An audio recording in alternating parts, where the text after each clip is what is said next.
જય માતાજી દર્શક મિત્રો, આજે આપણી સાથે છે છગન કાકા. અને કેમ છો છગન કાકા?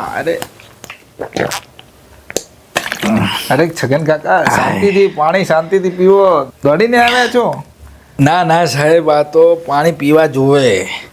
પાણી ના પીએ તો મોઢું આખું હુકાઈ જાય છે અને આખો દાડો પાણી પીવા જોવો મારે તો. પેશાબ કેટલી વાર જવું પડે તમારે? પેશાબ સાહેબ આપણે જઈએ છીએ દિવસમાં 18 વાર, ગણી ના શકાય એટલી વાર જવું પડે. પેશાબ કરવા માટે રાત્રે ઉઠવું પડે છે? અરે સાહેબ, તમને ચોથી ખબર પડી આવી? રોજ ઉઠવું પડે છે સાહેબ. રાતે 1 વાગે ઉઠવું પડે ને 3 વાગે ઉઠવું પડે ને ક્યારેક તો બહાર નીકળ્યા હોય ને તો બધા ડરી જાય કે આ ભૂત ચોથી આવ્યું. પછી મારે કહેવું પડે કે ભાઈ હું તો છગન કાકો છું. તો એટલે સાહેબ બહુ પ્રોબ્લેમ છે. છગન કાકા સાચું બોલજો, ખાધા પછી બી ભૂખ લાગે છે તમને? એટલે હા સાહેબ, તમે તો યાર મનની વાત કરી. સાચે હું ખાધા પછી 5 રોટલી ખાઉં ને એના પછી અડધો કલાક રહીને ફરીથી ખાવાનું મન થાય. એટલે છે ને રસોડામાં જવું ને ચણાના ને પેલા પડેકા ખોલવું ને બધું કરું, મીઠાઈઓ પડી હોય તો એ ખાઈ લઉં, પણ ભૂખ લાગી જાય સતત. દેખો છગન કાકા, મને લાગે છે તમને ડાયાબિટીસ છે. તો ડાયાબિટીસના હું 3 ટેસ્ટ લખી આપું, એ તમે કરીને આવો, બરાબર? એના પછી દેખી લઈએ કે તમને ડાયાબિટીસ છે કે નહીં. ના સાહેબ, આ બધું હે ને મારે નહીં પડવું, આ ડૉક્ટરોમાં પડવું નહીં સાહેબ. હું હે ને કાલથી ખાવાનું ઓછું કરી દઈશ તમે કહેતા હો તો, પણ આ બધું ના. દેખો છગન કાકા, હવે હું તમને એવી વાત કરવા જઈ રહ્યો છું ને, તમને સમજાવીશ કે શું થાય ને આગળ જઈને કેટલું બધું નુકસાન થઈ શકે ને, એ હું તમને સમજાવવા જઈશ આ વિડીયોમાં. પૂરો વિડીયો દેખજો, એના પછી તમને લાગશે કે ભાઈ હા, ટેસ્ટ તો કરાવવા જ જોઈએ. એવું તમે વિડીયો પહેલાં દેખાડો પછી હું માનીશ. શું તમારો પ્રોબ્લેમ બી છગન કાકા જેવો છે? તો આ વિડીયો પૂરો દેખજો મોટા, બરાબર? અને સ્કીપ તો બિલકુલ ના કરતા. હવે ડાયાબિટીસમાં શું થાય છે, ડાયાબિટીસના લક્ષણો શું છે, એમાં કયા ટેસ્ટો કરાવવા જોઈએ, અને તમે જો આ લક્ષણોને અવગણશો તો કેટલા ભારે ભયંકર પરિણામો આવશે, એ બધું આ વિડીયોમાં મેં સમજાવેલું છે. તો પૂરો વિડીયો દેખો, બરાબર? હવે વાત કરીએ કે ડાયાબિટીસમાં થાય છે શું, બરાબર? ડાયાબિટીસને ગુજરાતીમાં આપણે કહીએ મધુપ્રમેહનો રોગ. હવે તમે નોર્મલ માણસ હો, તમને ડાયાબિટીસ ના હોય તો તમે જે બી ખાવાનું ગ્રહણ કરો છો ને, એમાં જેટલી બી સુગર છે, જેટલી બી ગ્લુકોઝના કણો છે, બરાબર, એ તમારા શરીરના લોહીમાં જાય છે અને પછી તમારા બધા અંગોમાં જતા રહે છે. અહીં લોહી છે અને આ આપણો અંગ છે, બરાબર? એટલે અહીં જે ગ્લુકોઝ ફરી રહ્યો છે ને, એ તમારો ગ્લુકોઝ અહીં આવી જાય છે. એટલે તમારા લોહીમાં ગ્લુકોઝનો જે સ્તર છે એ વધતું નથી નોર્મલ માણસમાં. કેમ? કારણ કે આ જે હેરાફેરી કરાવે છે ને, અહીંથી ઉઠાઈને અહીં લાવવાવાળો જે છે ને, એનું નામ છે ઇન્સ્યુલિન, બરાબર? લોહીમાંથી અંગમાં ગ્લુકોઝ જે આપે છે એનું નામ છે ઇન્સ્યુલિન, બરાબર? હવે ડાયાબિટીસના દર્દીઓમાં શું થાય છે કે આ જે હેરાફેરી કરવાવાળો માણસ છે ને, ઇન્સ્યુલિન, એની કમી હોય છે, બરાબર? ઉણપ હોય છે. તો જેનામાં બિલકુલ ઇન્સ્યુલિન નથી એને આપણે કહીએ છીએ પહેલા પ્રકારનો ડાયાબિટીસ, બરાબર? ટાઈપ 1. અને જેનામાં આ ઇન્સ્યુલિન હોય પણ કામ સારી રીતે ના કરે, જેમ કે આપણા ગુજરાતીઓમાં, બરાબર? કારણ કે આપણે એટલું બધું દાળમાં બી ચીની નાખીએ છીએ, ગોળ નાખીએ છીએ, એટલે ડાયાબિટીસ ઘરમાં થઈ ગયો છે. તો એ બીજા પ્રકારનો ડાયાબિટીસ છે, જેમાં તમારો ઇન્સ્યુલિન તો હશે પણ એ ઇન્સ્યુલિન કામ નહીં કરાવી શકે. એટલે આ જે ગ્લુકોઝ જે છે અહીં, એ અહીં નહીં જઈ શકે, એટલે અહીંનો અહીં ફર્યા રહેશે લોહીમાં ને લોહીમાં. એટલે અહીંથી આપણે બ્લડ ખેંચીએ એટલે શું આવે? ગ્લુકોઝ ઉપર આવે, મોટો ગ્લુકોઝ આવે. દેખો, આ જે ગ્લુકોઝ છે એ બહુ નુકસાન કરે. પહેલું તો તમારા આ અંગોને ખાવા મળી નહીં રહ્યું, એટલે તમારા અંગો મગજને શું કહેશે કે ભાઈ ખાવા મોકલો ને, એટલે બીજી વાર ખાશો.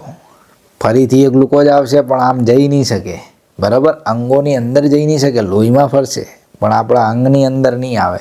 એટલે એ કહેશે ફરીથી ખાવા મોકલો ને, એટલે ત્રીજી વાર ખાશો તમે, પાછી ચોથી વાર. એટલે આ પહેલો સિમ્ટોમ, આ પહેલું લક્ષણ થયું તમારા ડાયાબિટીસનું. મેડિકલની ભાષામાં આને કહીએ પોલીફેજિયા, મતલબ સતત ભૂખ લાગવી. બીજું લક્ષણ, હવે તમે જ્યારે બહુ બધું ખાવા ખાઓ એટલે ગ્લુકોઝનો કણ બહુ વધી જાય લોહીમાં, એટલે લોહી જે છે ને એ બહુ ગળ્યું થઈ જાય. એટલે આપણું મગજ એમ કહે કે આ બહુ કાઠું થઈ ગયું છે લોહી, બરાબર, કાઢું લોહી થઈ ગયું છે, તો આને થોડું પાણી મેળવો એટલે ડાયલ્યુટ થઈ જાય, બરાબર.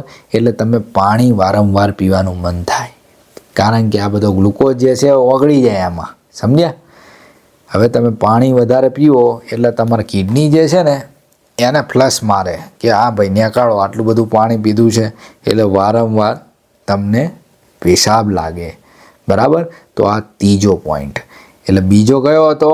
વારંવાર તરસ લાગવી, અને મેડિકલની ભાષામાં પોલિડિપ્સિયા કહીએ છીએ, અને વારંવાર પેશાબ લાગે એને પોલીયુરિયા કહીએ છીએ. આ 3 બહુ મોટા લક્ષણો છે ડાયાબિટીસના, અને આવા લક્ષણો તમને જ્યારે દેખાય તો પહેલાં જ તમારા નજદીકના મેડિસિનના ડૉક્ટરને મળવાનું થાય છે તમારે. એ તમને 3 ટેસ્ટો લખીને આપશે. પહેલો ટેસ્ટ છે તમારો ફાસ્ટિંગ બ્લડ સુગર. પૂરી રાતે તમે ખાધું નહીં, સવારે ઉઠીને ખાધું નહીં, અને તમારું લોહી લેવામાં આવે એમાં કેટલી સુગર છે એ જાણવાનો ટેસ્ટ. બીજો ટેસ્ટ છે PPBS, જેનું નામ છે પોસ્ટ પ્રાન્ડિયલ બ્લડ સુગર. હવે તમે કહેશો સાહેબ આ બી ના સમજ પડી. આનો મતલબ છે ખાધાના બપોરનું જે ભાણું કરો ને એ ભાણાના 2 કલાક પછીનો ટેસ્ટ, બરાબર. હવે અમુક એટલા ડાયા હોય ને એ શું કરે ખબર છે? કાકડી કાપે, એ ખાઈ લે, અને પછી 2 કલાક રહીને ટેસ્ટ કરાવવા જાય, એટલે નોર્મલ લેવલ આવે. એટલે કે દેખો ને સાહેબ, સવારનો રિપોર્ટ મોટો આવે છે અને બપોરનો રિપોર્ટમાં તો કંઈ નથી, કેમનું અમને આવી બીમારી થઈ જાય? તો આ બહુ મોટી ભૂલ છે. આવા ધતિંગો નથી કરવાના. જેવી રીતે તમે ભાણું ખાઓ છો રોજની જેમ જ ખાવાનું છે ને એના 2 કલાક રહીને ટેસ્ટ કરાવવાનો છે. એટલે તમે કહેશો સાહેબ એ તો મોટો આવે પછી. દેખો, નોર્મલ માણસ હશો તમે, તમને ડાયાબિટીસ નહીં હોય, તમે 2 થાળી બી ખાઈ લેશો ને તો 2 કલાક રહીને એ ગ્લુકોઝ નીચે આવી જશે. પણ તમને ડાયાબિટીસ હશે તો અડધી થાળી બી ખાશો તો મોટો આવશે, બરાબર. એટલે આવું નહીં કરવાનું. ત્રીજો ટેસ્ટ તમારા ડૉક્ટર જે કહેશે એ છે HbA1c. તો એ ટેસ્ટથી ખબર પડશે કેટલા લાંબા ગાળાનો ડાયાબિટીસ છે કે હમણાં શરૂ થયો છે. હવે જ્યારે આ ટેસ્ટોમાં એના લેવલ જે છે ઉપર આવશે, મોટા લેવલો આવશે, બરાબર, એટલે તમારા ડૉક્ટરને ખબર પડી જશે કે ડાયાબિટીસ છે. હવે તમારો ડૉક્ટર તમને દવા લખી આપશે કે ભાઈ આ દવા લેવાની છે, બરાબર. અને તમને પહેલા પ્રકારનો જે ઇન્સ્યુલિનની ઉણપવાળો હતો એમને ઇન્જેક્શન આપશે ડૉક્ટર, બરાબર. એ તો જન્મજાત બી હોય છે, બાળપણથી એવા રોગ હોય છે ડાયાબિટીસના. પણ આપણા ગુજરાતીઓને સૌથી વધારે રોગ છે બીજા પ્રકારનો ડાયાબિટીસ, જેમાં તમને ગોળીઓ ખાવી પડશે. હવે તમે કહેશો કે અમારે આ ગોળીઓ સાહેબ નથી ખાવી, અમે તો છે ને કાલથી ચા પીવાનું બંધ કરી દઈશું, રોટલીઓ ખાવાની બંધ કરી દઈશું, દાળ ભાત ખાવાનું બંધ કરી દઈશું, અને ખાલી ફ્રૂટ ખાઈશું, બરાબર. તો તમારી આ બહુ મોટી ભૂલ છે, બરાબર. આવી રીતે ડાયાબિટીસ મટવાનો નથી, તમારે દવા ચાલુ કરવી જ પડશે, બરાબર. એના પછી આપણે પ્રિવેન્શન કરીશું કે વધારે ના થાય, બરાબર. આ દવાઓથી આગળની મુશ્કેલીઓ નહીં થાય. હવે તમે કહેશો આગળ બી મુશ્કેલી થાય અગર દવા ના લઈએ તો? આના પછી જો તમે દવાઓ નહીં ગળો તો પહેલાં તો મોટાપો બહુ મોટો આવશે, બરાબર. પછી તમને થાક લાગી જશે, કંટાળો આવશે, સુસ્તી મહેસૂસ થશે શરીરમાં કે મજા નથી આવતી. એના પછી તમને ફોડા ફૂંસી કે શરીરમાં ફોડો થઈ ગયો, ફૂંસી થઈ ગયું, આવા ઇન્ફેક્શન વારંવાર થવાના જોખમો રહેશે, બરાબર. એના પછી તમને ક્યાંય ઘા લાગી ગયો, ક્યાંક વાગી ગયું તો એનો ઘા રૂજાવામાં બી દિવસો લાગી જશે, બરાબર. અને પુરુષ છો, યુવાન છો તો નપુંસકતાનું જોખમ બી વધી જશે. અને જો તમે દવાઓ નહીં લો તો પછી 3 મોટા ભારે ભયંકર પરિણામો આવી શકે છે. અને એ પરિણામોમાં સૌથી પહેલું છે ડાયાબિટીક નેફ્રોપેથી. એનો મતલબ છે કે કિડની બગડી જવી, અને આવી કિડની બગડી જાય તો ડાયાલિસિસ બી કરાવવું પડે, અને ડાયાલિસિસ ના કામમાં લાગે તો કિડની બી બદલાવી પડે. બીજો ભયંકર પરિણામ છે ડાયાબિટીક ન્યુરોપેથી, જેમાં તમારા શરીરની જે નસો જે છે, જે તમને સેન્સેશન આ કોઈ ટચ કર્યું એ તમને લઈ જાય છે, બરાબર, મગજ સુધી. એનો તમને સંદેશો બંધ થઈ જશે. એટલે શું થશે, ક્યાંક તમને વાગ્યું હશે, ક્યાંક ઇન્ફેક્શન થયું હશે તો તમને ખબર જ નહીં પડે કે હા વાગી ગયું, આટલું લોહી નીકળી ગયું, બરાબર. અને પછી ત્યાં વારંવાર ઇન્ફેક્શન થતું રહેશે અને પછી એ હાથ કપાવવો પડે, તમારો પગ બી કપાવવો પડે, બરાબર. ત્રીજું ભયંકર પરિણામ છે તમારું ડાયાબિટીક રેટાઇનોપેથી, મતલબ કે આંધળા થવાનું જોખમ, બરાબર. એટલે આમાં આંધળા થઈ જાય છે માણસો.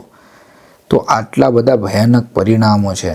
અને ક્યારેક તો એવું થઈ જાય છે કે એનું શરીરમાં એટલો બધો એસિડ બની જાય છે કે પછી એને આઈસીયુમાં એડમિટ કરવું પડે છે. અને આવા રોગને આપણે કહીએ છીએ ડાયાબિટીક કીટોએસિડોસિસ. હવે દેખ્યું કેટલું ભયાનક પરિણામ આવે છે. હવે તમે એ ડૉક્ટરને મળવા ગયા હોત, થોડી 500-1000 રૂપિયાની ફી હોય એની, બરાબર. 500-1000 રૂપિયાના ટેસ્ટ અને એ 500 રૂપિયાની મહિનાની દવા, 1500 રૂપિયાનો ખર્ચો ખાલી, બરાબર. એના માટે આખા કરોડો રૂપિયાનું શરીર દાવે લગાડી દો છો. તો આ કોઈ સારી વસ્તુ છે? નહીં ને. તો હવે આ ટેસ્ટો કરાવી લો અગર આવા લક્ષણો દેખાય છે તો. હવે તમે કહેશો કે સાહેબ તમે તો ગોળીઓ ખાતા કરી દીધા, બરાબર.